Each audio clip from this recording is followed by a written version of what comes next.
going on, people? It's your boy, brasstax in this bitch. You already know. So I have a confession. I've had this movie on 4K Blu-ray for 3 weeks. And the reason this review is probably later than other reviewers is because honestly, I really could not be bothered to watch this bitch. I saw the trailers, nothing intrigued me. Saw what the script was about, nothing intrigued me. But I thought, hey, you guys want to know whether to pick this up or not, so, gonna have to review it. So here we are. Let's talk about the movie a little bit. I think Brad Pitt is great in this. He's really beginning to impress me because I wasn't really a fan of his acting. He's fantastic in Once Upon a Time in Hollywood, and he's very good in this. The problem is I found this movie dull and boring as shit. Now I know I may be part of the minority, I don't know. Does it have mixed reviews? I haven't even seen reviews of this movie. That's how interested I was in this bitch, but I wasn't a big fan. I just thought it was slow and plodding, and the action scenes that were in this movie were totally unnecessary and felt that they were just inserted in just to make you feel that there was some shit going on. In the end, it's a pretty simple story in this bitch. And I don't want to talk too much about it because all I have to do is really say a sentence that's going to encompass this whole plot. But I think it's a very simple movie trying to be a special sci-fi epic. To me, it isn't. It has good moments in it. I think it's half hour too long. It's 2 hours and 3 minutes, and it wasn't really for me. That's all I can really say about it. But to each their own. I'm sure there are some people who watched it and loved it, but it was not for me. On a side note, there is one thing about Brad Pitt. His heart rate has to stay low. That's why he's an astronaut, because he manages to keep his heart rate low in the most stressful of circumstances. And my whole point when I heard that was, you trying to tell me he can't have sex in this bitch? Can you imagine? Oh shit, that's what kind of life is that? Do you know what? I don't want to get my heart rate up. I want to keep my heart rate natural, so I don't want to have sex. I don't want to be in love. I don't want to do any of these things because I want to be an astronaut. I'm sorry. Maybe my aspirations in life are low, but that sounds ridiculous in this bitch. God damn. Do you know if I had to be an astronaut, said, listen, you got to keep your heart rate low, I'd never make it. I love sex too much. I like coochie. I don't know what to say to you. Brad Pitt coming home to Angelina Jolie saying, I know they're divorced now, whatever, but back in the day when you come back to Angelina Jolie, you say, listen, can't have sex, baby. I know you're looking great in that lingerie. That latex. Oh shit, but guess what? Can't have sex. Gotta keep my heart rate normal. Gotta keep it low. That shit sound normal to you? Shit sounds stupid as shit to me. Let's get to the tech specs. Now before we do, oh yeah, bit of the bubbly before we get started. Shot in 35mm. Visual effects 2K, I believe. Don't hold me to that. Digital intermediate 4K. Dolby Atmos sound. You got the black bars. This is a very average looking 4K transfer to me. Nothing special, maybe a couple of pubic hairs better than the 1080p.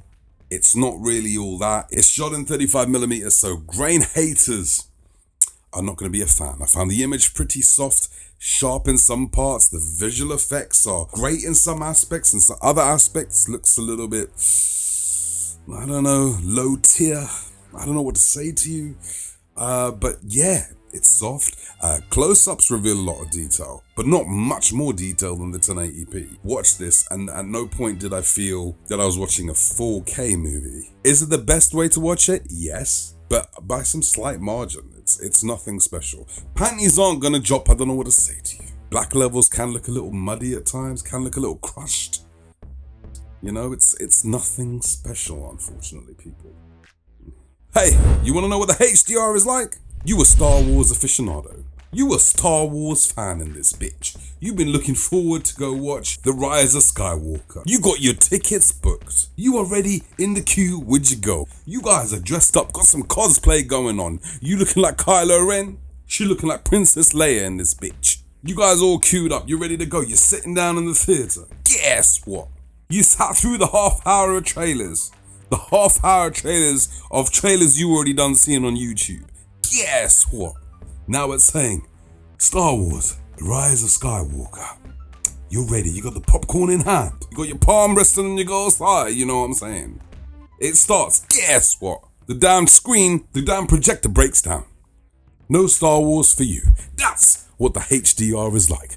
Disappointing as a motherfucker, I ain't gonna lie to you. HDR is average at best. You would think with a movie like this, you got space, so you should see infinite blacks. You see infinite blacks, you see too much black in this bitch, because there's crush. When it comes to the brightest scenes, they're bright, but there's nothing special. There's a couple of bright scenes here and there, and the color is like pubic hair better than the 1080p, but there's nothing mind-blowing here. Your girl's looking at you in the visual fidelity thinking, what kind of shit is this? She's looking at you in the HDR fidelity saying, do you know what? Your brother hotter than you. That's what I'm saying. HDR is average. Let's hope she's happy with the sound. So you tentatively suggest that she goes sit on the woofer and see what happens. Do you want to know what happens? Quite a bit. This movie doesn't have a lot of sound going on all the way through, but it's got a lot of atmosphere. Into space, you're hearing atmosphere, like murmurings, vibrations, shuttle doors locking in the background, footsteps. There's scenes at the beginning which involve some explosions.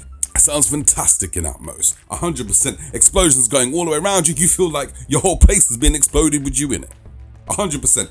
Overheads and a wide sound stage for sure. Dialogue's very clear and it is immersive. But Dolby Atmos is not just about sound. It's not just about a bodacious, explosive extravaganza. It's all about the subtleties. And with a quiet movie like this, it's gonna be about the subtleties. The JJ is gonna get hit with subtleties. The surroundings of the Kuche are gonna be attacked because of the atmosphere, and when shit kicks off, the explosions are gonna come out of nowhere, make the Kuche confused. And when the Kuche's confused, she gonna look at you and say, shit, help me finish up. And when she says, help me finish up, it's your time to get in there, I ain't gonna lie to you. For what this movie brings, the Atmos is very, very good on this, 100%. There you have it. That's my review on this. I'm gonna give the movie a 6 out of 10. I'm gonna give the 4K transfer a 6.5 out of 10. And I'm gonna give the Dolby Atmos an 8 out of 10. It's that kind of movie. Pick it up if you want to. If sci-fi is your thing and you like these kind of movies, then by all means go ahead. But for me, it just didn't do the job in terms of the picture quality or the movie itself. I was not impressed with this one at all. My intuition was right. I got good intuition, I'll tell you something else. I knew this movie was gonna be shit, but I didn't like it. I'm gonna leave some Amazon links for you guys. If you wanna go for it, go through there. It costs you guys nothing extra, but Amazon kick back a little something for your boy to help the channel out. And that's pretty much it. Guys, I'm sorry, usually I got a lot more energy, but number one, I'm tired, and number two, I'm not enthusiastic about this transfer at all. So, sorry, but what can you do? Alright guys, 4K Rockstar, you already know.